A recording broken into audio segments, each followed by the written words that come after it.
Hello everybody, welcome back to my channel. Here we are again, another video. Today's video, I wanted to do a video about how I journal and sort of try and give you guys some tips if you wanted to start journaling, or just to give you kind of like an insight into how I journal. I've had a couple of people ask me questions about this and like how do you stay consistent with journaling and stuff, so I just wanted to like let you guys know and do a video about it basically. So here we go. I also recommend not putting pressure on yourself to journal. I feel like it sort of comes to you when the time is right. Like if you have a lot on your mind, then you're sort of going to be more inclined to journal, I feel, rather than just like pressuring yourself and like making it this big thing that you have to do every day. I would say sort of journal when you feel is right for you. Like for me, I try and journal every day, but there's also times when I sort of fall off of that. And I don't know, it's just like, I feel like falling out of it is part of the routine of journaling. Like it's not going to be consistent every day, like nothing's consistent every day. There's always like ins and outs and it just starts and stops. But this is my journal at the moment. I've been journaling a lot at the moment. I feel like very much in like a sort of solitude time of my life. Like I don't see many people, I sort of keep to myself quite a lot at the moment. So I like to keep my thoughts in a journal. Like when I journal, I genuinely just want to get everything off my mind and onto the page. It's kind of just like a way for me to clear my mind and like empty my thoughts onto a page. And I enjoy doing it that way because I don't like burdening other people with my personal problems or my thoughts, so I'd rather just get it all out into a journal, and then I don't feel like I'm carrying any baggage with me every day.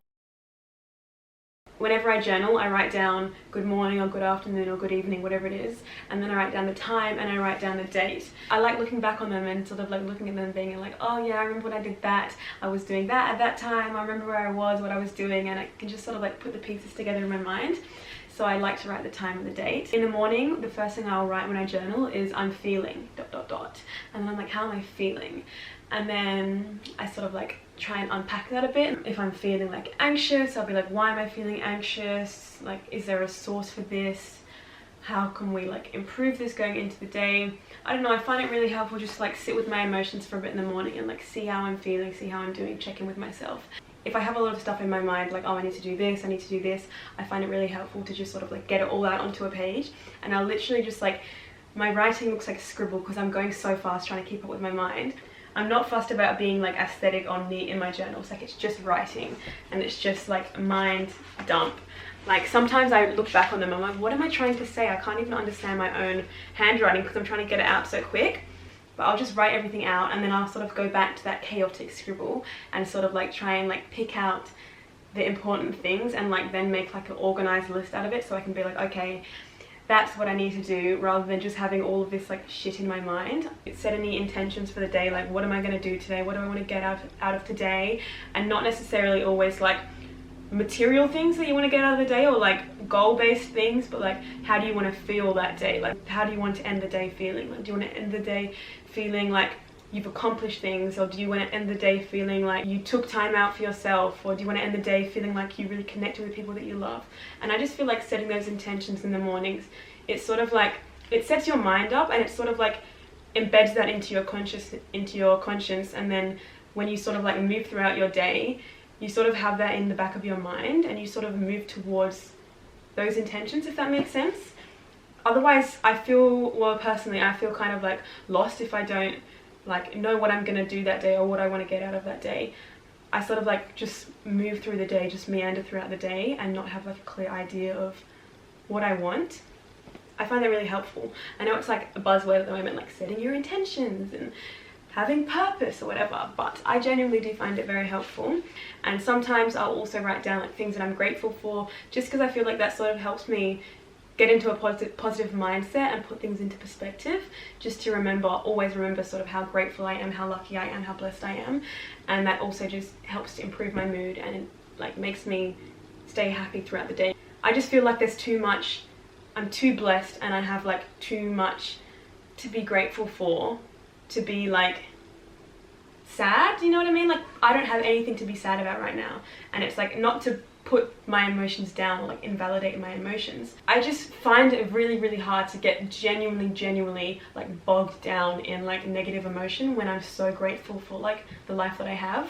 And sometimes it's hard to like think outside the box of like things that you're grateful for, outside of like the obvious things, but like if you sit with it for like a couple of minutes and like genuinely think to yourself, like, what are you grateful for in your life? I'm sure you can come up with like hundreds of things. I'm sure so many of you are so lucky and so blessed as well, and it's sort of being able to see that is really, really helpful, and it sort of like makes you see the light in like all different situations when you know how blessed you are as well. I've just started doing this recently, but like at the end of each day I'll write down like my small wins for the day, the small things that I achieved, and it doesn't have to be like something big and like momentous. It can be something small, like, oh, I made lunch for myself today and like sat down and enjoyed lunch, or like I had a nice breakfast. Why is this all centering around food? Or what's something else, like I went for a walk, or I don't know, you know what I mean? Just like little things, or like I read a chapter of my book.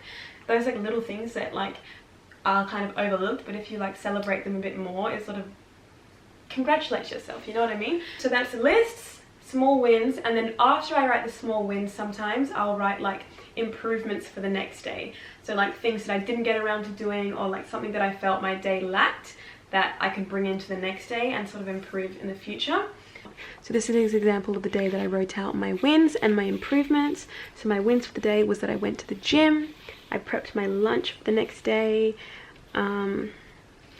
I found a new podcast to listen to while I was at work. So they were my wins, and then the things that I could improve on were eating breakfast tomorrow, bringing my lunch to work, and having dessert that I wanted to have. And then this is when I went in the next day, and then I ticked off the things that I actually did improve on, things that I actually did. This one, look at flights, I didn't do it, so I just clouded it for another day. And don't be strict with it. Like, no one's going to read back on this other than yourself. And you don't even have to read back on it. You can be like, have a ban on reading back on your journals for like a year, because honestly I don't really like reading back on stuff too soon. It needs time to like simmer, you know what I mean? You need time, and then you come back to it once that situation's over, once you're healed or whatever, and you can come back to it and be like, oh, that's funny, but it's not funny at the time, you know what I mean? And yeah, just don't stress yourself out about it. Don't be stressed about keeping it neat and aesthetic and nice. Like, it's literally just your brain in a page. Don't worry if it's not pretty, because why does it need to be pretty? Let's be real.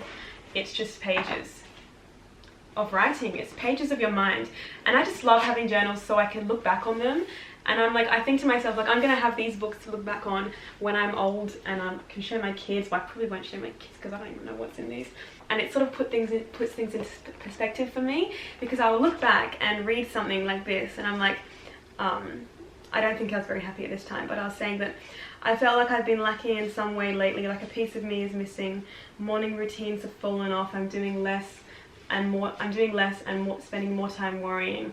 I'm not eating as well, less exercise. I'll change. I've just got a lot of other things to deal with at the moment. And then I sort of went in and I said starting tomorrow, and then I like listed out all these things that I wanted to do to get back on track. And then the next day I went back in and I wrote, I had a thought earlier how I was saying last night that I need to stick to my routine. No, I need to listen to how I'm feeling and evolve accordingly. So it's sort of nice just to like have that sort of self-reflection. So like, I recognized that I was sort of stressing myself out over creating routine and doing all these things. I find it like a really nice reminder to look back on these sort of things and be like, oh, like, you got through that, like, it was fine, like, you're fine, any problems that you have, like, you're gonna be fine, you'll get through them. And it's just like a nice way to put things into perspective. And then I sometimes write about myself in like third person, so I'm like, so much I want to do, but remember, Cameron, so much time. And I was writing how I feel like I have like a scarcity mentality when it comes to time. And then I'm like, remember, there's so many days and so much time, because I often feel like really pressed to do stuff like in the moment and like in that, like in the very near future, rather than just like letting things pan out as they should. And I'm sort of getting better at that, I think, like sort of realizing that things will happen in time, and like just to trust the process and trust the timing of things. It's like a really, really deep insight into my mind at that time. And I just think that it's such a useful tool to be able to look back on, and such a useful tool for like self-reflection and self-evaluation. And I just feel like it gives me a lot of perspective and makes me happy. Like, it genuinely just makes me really happy to read back on these things. I would say that the only aesthetic journals that I will keep are journals when I go traveling, because I like to have like photos and like do little drawings and like keep tickets and stuff. So I've got like this one from when I went to Greece, like these, when I would like print out photos when I went to Europe. yeah, so that's the only time I would try and keep a journal like pretty. Still had like writing and stuff, but I would just like incorporate like pictures and like paper and stuff. But for like an everyday journal, just write. Don't worry about it looking aesthetic. So yeah, those are my tips to journaling and how I journal, and I hope that that was helpful in some way to you guys. And if you have any other questions or anything, just drop a comment below and I will reply. But I hope you've enjoyed this video, and I will see you in the next video. Please subscribe to my channel to help it grow, and I will see you in the next video. Goodbye.